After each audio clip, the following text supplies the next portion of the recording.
Hey class, today what we're going to do is I'm going to show you guys how we're going to make a cartouche shape using a cup, an eraser, pencil, and of course everybody's going to be having a ruler, your own individual one. Okay. So the first thing we want to do is this. We're going to take our cup, okay, on our sheet of mat board that I've given you, at the top region, and give a little space here too. You don't want to go right to the tippy top, but leave a little space from the top. You want to very lightly trace out the shape of the top portion of the cup, okay, just like this.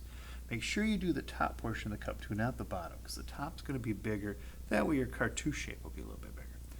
Then what we want to do is we're going to slide the cup down, all right, to where it almost touches the other circle, but then slide it even more, almost like you're going straight down, okay? And you want to go ahead, you want to trace out another circle right here. Now it's not a bad idea too to make sure that your circles are lined up in the middle of your paper. Looks a little bit nicer that way. So I lightly traced out that circle. I'm going to go ahead and remove the cup. I'm going to grab my ruler, and on the outer edge of both of those circles, I'm going to line my ruler up.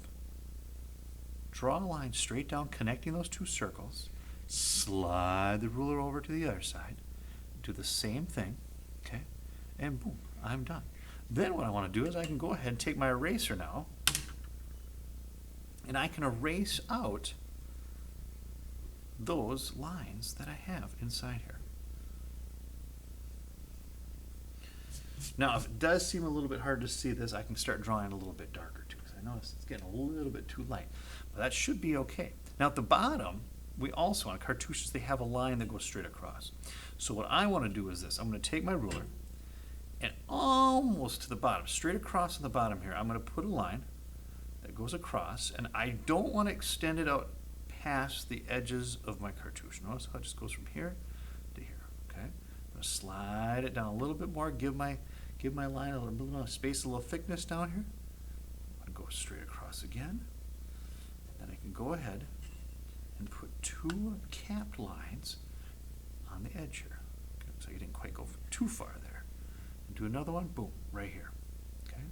Then once I have that done, then I want to go ahead and create a border on the inside of my cartouche.